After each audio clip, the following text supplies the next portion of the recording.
Hi అండి. అందరికి నమస్తే. నేను మీ పూర్తిమ గారిని విజిటేజ్ ఛానల్ నుంచి మాట్లాడుతున్నాను.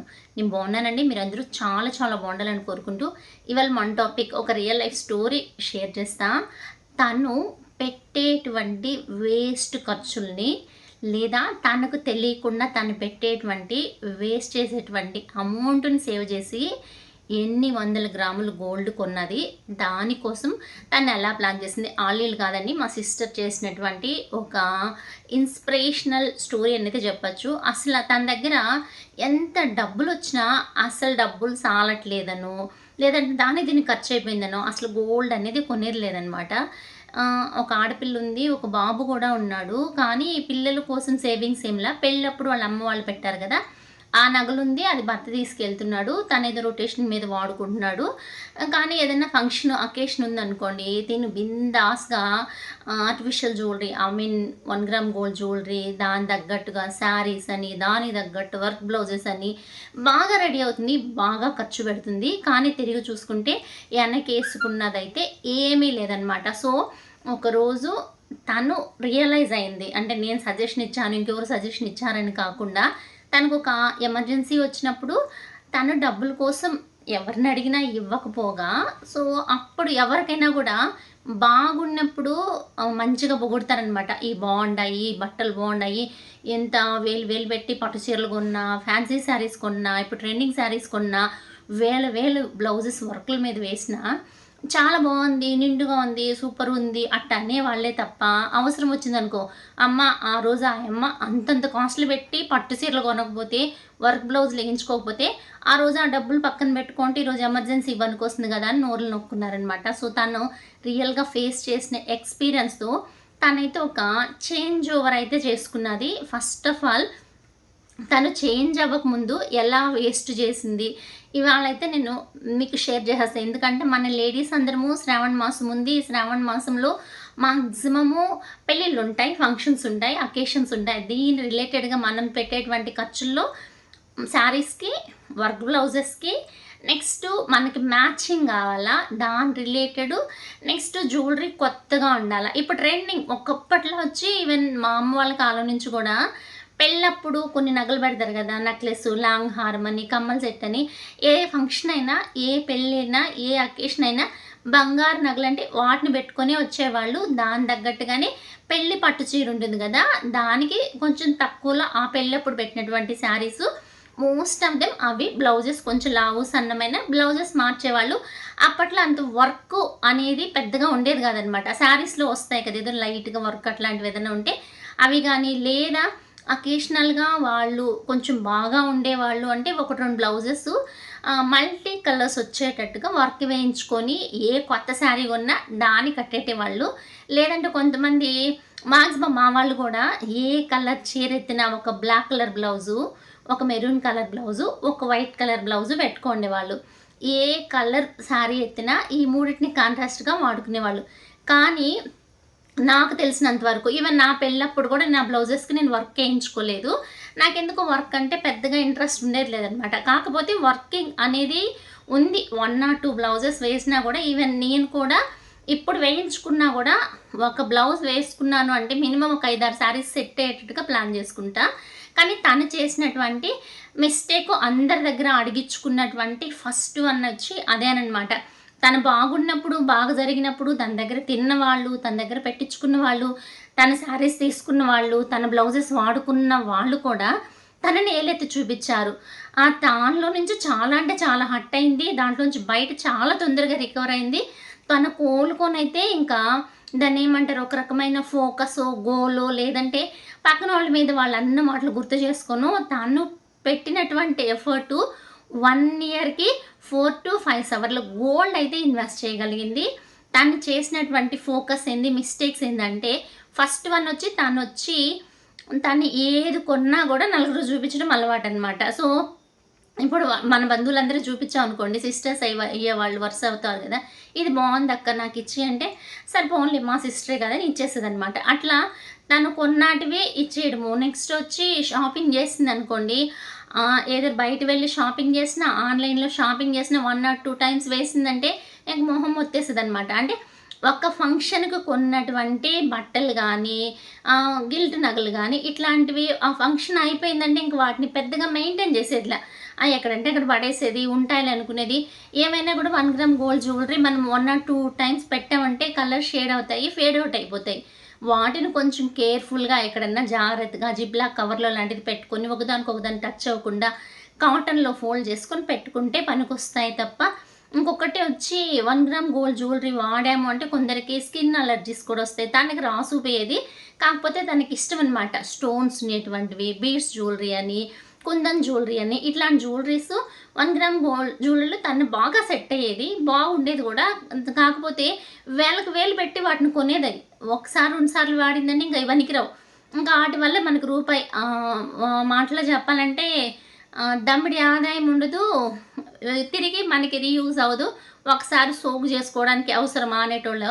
సో, ఆ విధంగా తనైతే ఫంక్షన్స్, అకేషన్స్ గట్రా వాడి పడేస్తా ఉండింది. ఇంక తిరిగి రాకపోవడం, తనకి ఎమర్జెన్సీ అవసరం రావడం, అడిగినప్పుడు రివర్స్ అవ్వడం జరిగింది. సో, తనప్పటి నుంచి ఎలా పెట్టుకున్నదంటే, అప్పుడేం ప్లాన్ చేసుకున్నదంటే ఇయర్ 1 అంటే డే 1 నుంచి జనవరి 1 అనుకోండి. ఆ రోజు నుంచి తనొక రోల్ అవుట్ పెట్టుకున్నది. అంటే తను స్టార్ట్ చేసింది ఉగాది తర్వాత నుంచి స్టార్ట్ చేసింది. ఉగాది ముందు ఏదో ఫెస్టివల్ వస్తే ఫెస్టివల్ ఒక ఎమర్జెన్సీ వచ్చినప్పుడు కష్టమైందని 1 వీక్ తర్వాత తను ప్లాన్ చేసుకుంది ఏంటంటే తనకి రెగ్యులర్ ఇన్కమ్ అయితే వస్తుందనమాట. తను వర్కింగు, వాళ్ళ హస్బెండ్ వర్కింగు, వచ్చినటువంటి అమౌంట్‌లో నుంచి సేవింగ్స్ అనేది పెట్టడం మానేసి వచ్చిన డబ్బులు వచ్చినట్టు జల్సా ఖర్చు పెట్టేది.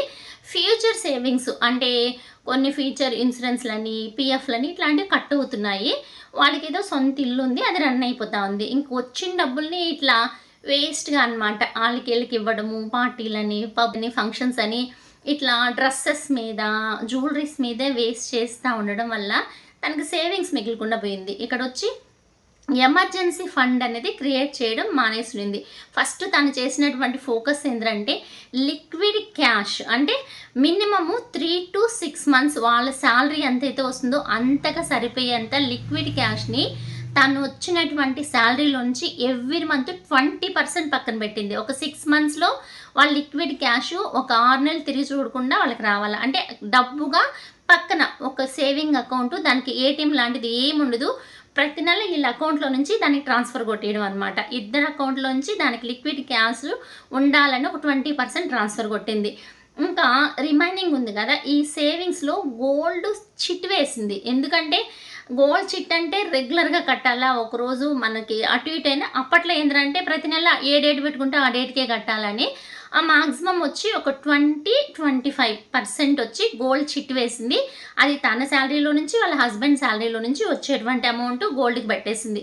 ఇంక వాళ్ళకి ఇంటి మెయింటెనెన్సు, నెక్స్ట్ పవర్ బిల్ అని, వాళ్ళ వెహికల్ మెయింటెనెన్స్ అని, వాళ్ళు వెళ్ళను, రాను, ఇంక ఫుడ్డు మినిమమ్ అంటే మాక్సిమము చాలా వరకు పార్టీలకని, ఆళ్ళీళ్ళని పిలవడం గానీ, తిని వెళ్ళడం గానీ బంద్ చేసింది. ఎందుకంటే దానికి ఒక రకమైన విరక్తి వచ్చిందనమాట. ఏమైనా మన దగ్గర ఉన్నప్పుడే మనల్ని పొగడడం లాంటివి చేస్తారే తప్ప, మనకు అవసరం వచ్చినప్పుడు, కష్టం వచ్చినప్పుడు ఎవరు మన మొహం చూడరు అని ఒక రియలైజేషన్ అనేది అయిందనమాట. సో, క్యాష్ మెయింటైన్ చేసింది. గోల్డ్ మీద ఇన్వెస్ట్ చేసింది. నెక్స్ట్ అకేషన్స్, ఏ అకేషన్ వచ్చినా తను బట్టల మీద పెడుతున్నటువంటి పెట్టుబడిని ఫస్ట్ వచ్చి 20% తగ్గించిందండి. మాకు ఫంక్షన్ ఉందనుకోండి, బట్టలు కొనేదానికి 10,000 కొంటుండింది కదా! 10,000 పెట్టి బట్టలు కొంటుంటే ఇప్పుడు 2,000 లోపలే బడ్జెట్ ప్లాన్ చేసుకొని బట్టలు కొంటుంది. అంటే పూర్తిగా మానేయల. ఆ సందర్భాన్ని నేను ఎంజాయ్ చేయకూడదు, పూర్తిగా స్కిప్ చేయాలని అయితే కాదు. పెట్టేటువంటి బడ్జెట్‌ని కంట్రోల్ చేసింది. సో, ఒక 2,000లో బట్టలు కొనుక్కున్నది. రిమైనింగ్ 8,000 కూడా ఇన్వెస్ట్‌మెంటే చేసింది. ఆర్‌డీ అని, ఆడపిల్ల కోసమని సుకన్య సమృద్ధి యోజన, బాబు కోసం పీపీఎఫ్ అకౌంటు, తన లిక్విడ్ క్యాష్ కోసమని ఎమర్జెన్సీ ఫండ్‌ని, గోల్డ్ కోసమని ఈ యొక్క గోల్డ్ స్కీమ్సే కట్టింది. సో, 1 ఇయర్ తిరిగే లోపల మీరు నమ్మరు, అప్పుడున్నటువంటి కాస్టు 4,800 ఉండింది. 1 గ్రాము 25% అంటే నెలకి 50,000 సేవ్ చేసిందనమాట గోల్డ్ స్కీమ్‌లో. 1 ఇయర్‌కొచ్చి ఎంత అవుతుందో ఆలోచించండి. దాదాపు 6,00,000 అమౌంట్‌కి తను కొన్నటువంటి గోల్డ్ అప్పుడు కాస్ట్‌కి 100 గ్రామ్స్ 1 ఇయర్‌లో కొని పక్కన పెట్టేసింది. సో, దాన్ని తక్కువ ఎక్కువైన దాన్ని తిను కొంచెం ఎమర్జెన్సీ ఫండ్ కింద ఏసుకొనింది గదా! ఈ అమౌంట్‌ని తీసుకెళ్ళి ప్యూర్ 916 గోల్డ్ సెట్ 100 గ్రామ్స్ మొత్తం నెక్లెస్ దగ్గర నుంచి, లంగారం దగ్గర నుంచి మొత్తం జ్యువెలరీ సెట్టు ఒక 3 సెట్స్ అయితే వచ్చేటట్టుగా కొనుక్కున్నది. నెక్స్ట్ ఇంకొకటేంటంటే తను కొనేటువంటి జ్యువెలరీలో ఒక్క స్టోన్ గానీ, ఒక్క స్టడ్ గానీ, ఒక బీడ్ గానీ లేకుండా ప్యూర్ గోల్డ్ తరుగు తక్కువతో గోల్డ్ అయితే కొనుక్కున్నది. ఈవెన్ గోల్డ్ స్కీమ్స్‌లో మనకి తరుగుకులు లాంటిది గూడా ఉండదు గదా! కానీ అప్పట్లో వచ్చి యాడ్ అండ్ గోల్డ్ లేదు. మన మనీ కట్టి 1 మంత్ బోనస్ ఇచ్చేవాళ్ళు. ఎలక్ట్రిక్ ఐటెమ్స్ లాంటివి ఇచ్చేవాళ్ళు. అలా పెద్ద వేరియేషన్ అయితే ఏం లేకుండా 100 గ్రామ్స్ అయితే తను గోల్డ్ కొన్నది.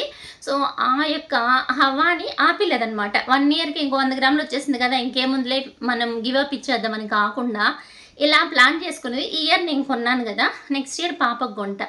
మళ్ళొచ్చే ఇయర్ బాబు కోసం కొంటా. మళ్ళొచ్చే ఇయర్ మా వారి కోసం కొంటా. ఇలా 4-5 ఇయర్స్ అరౌండు 500 నుంచి 1000 గ్రామ్స్ ఆఫ్ గోల్డ్ అదేనంటే కేజీ నుంచి 2 కేజీలు గోల్డే కొనుక్కున్నది.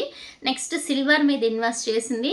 నెక్స్ట్ రియల్ ఎస్టేట్‌లో ఇన్వెస్ట్ చేయడం మొదలుపెట్టింది. నాకు ఒక ఇల్లు ఉంది గదా! పిల్లలు ఉన్నారు గదా! నాకు సాలరీ ఉంది గదా! నేను ఎంజాయ్ చేస్తే చాలు అనుకున్నాను. కాకపోతే నాదేదైనా ఎమర్జెన్సీ సిట్యుయేషన్ ఎవరికైనా తప్పించుకోలేము. లిక్విడ్ క్యాష్ ఉండాలా? లేదా లిక్విడ్ క్యాష్‌గా మార్చుకునేటువంటి వస్తువు ఏదన్నా నా దగ్గర ఉండాలా అని తను రియలైజ్ అయ్యి రియల్ లైఫ్ అచీవ్‌మెంట్‌గా తనైతే గోల్డ్ అన్ని వందల గ్రాములు ఇప్పుడు కొనలేకపోయినా కనీసము మనం ఒక 10-20, 30 గ్రాములు గోల్డ్ కొన్నా అప్పట్లో ప్రైస్ తక్కువ. కానీ ఇప్పుడు ప్రైస్ ఎక్కువ గోల్డ్.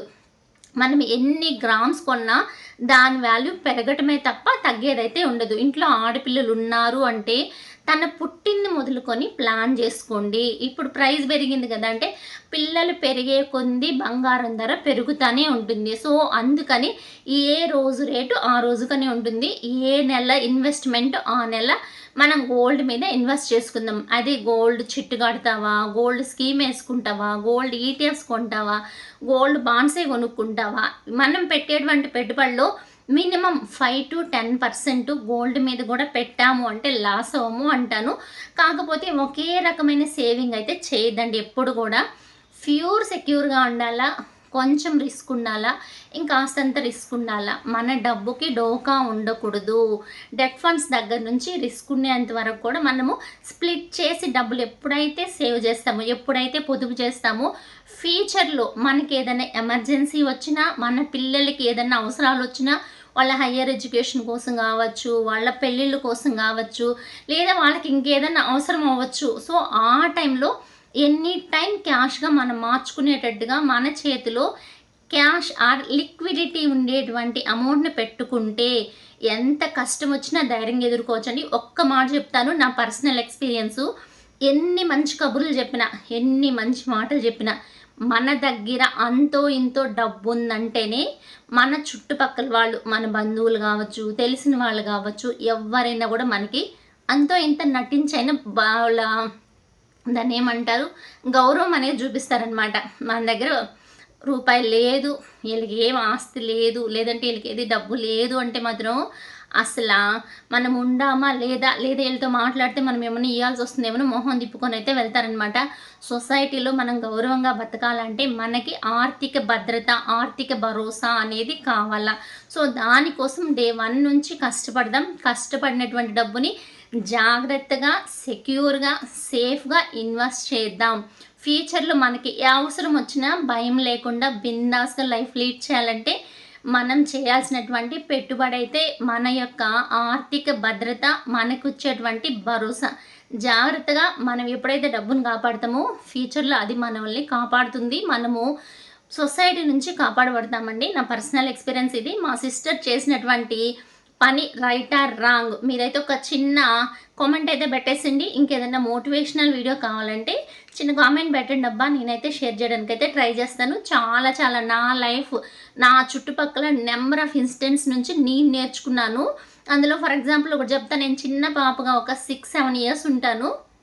బట్టలు సాకులు వాళ్ళు ఐరన్ చేసి ఇచ్చేవాళ్ళనమాట యూనిఫామ్. లేదంటే ముడతలుగా ఏసుకెళ్తే స్కూల్లో పిల్లలు ఎగతాళి చేసేవాళ్ళు. ఈళ్ళ దగ్గర నుంచి ఎగతాళి చేయించుకోకూడదంటే మనం బట్టలు ఐరన్ చేసేసుకుంటే పోద్ది కదా! వాళ్ళ కోసం వెయిట్ చేయడం అవసరమని నాకనిపిచ్చింది. సో, దానికోసం ఏం చేశానంటే, పక్కన మా అత్త వాళ్ళ ఇంటాయన ఆర్టీసీ డ్రైవరు. ఆమె బొగ్గులు పెట్టుకొని ఐరన్ చేసేదనమాట. 6, 7 ఏళ్ల వయసులో నాకనిపిచ్చింది నేను నేర్చుకుంటాను అత్త నాకు నేర్పిచ్చు అనేసి. నీకెందుకంటే నేను యూనిఫామ్ తోమేసుకొని పోతాను అనేసి నేనైతే చెప్పా. రియల్‌గా చెప్పా.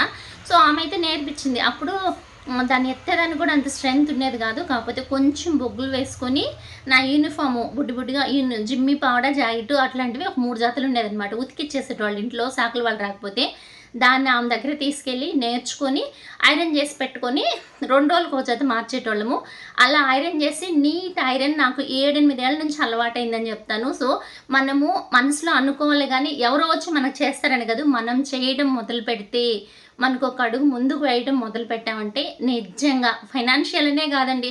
ప్రతి ఒక్కటి నేర్చుకుంటా ముందుకెళ్ళామంటే సక్సెస్ అనేది మన ఇంటి ముందు చాగదు. లేదా మన కాళ్ళ కింద పడుంటుంది. సో, చిన్న ఇన్స్పిరేషన్ అయితే రియల్ లైఫ్ స్టోరీస్ మీతో షేర్ చేయాలనే ఉద్దేశంతో షేర్ చేస్తున్నాను.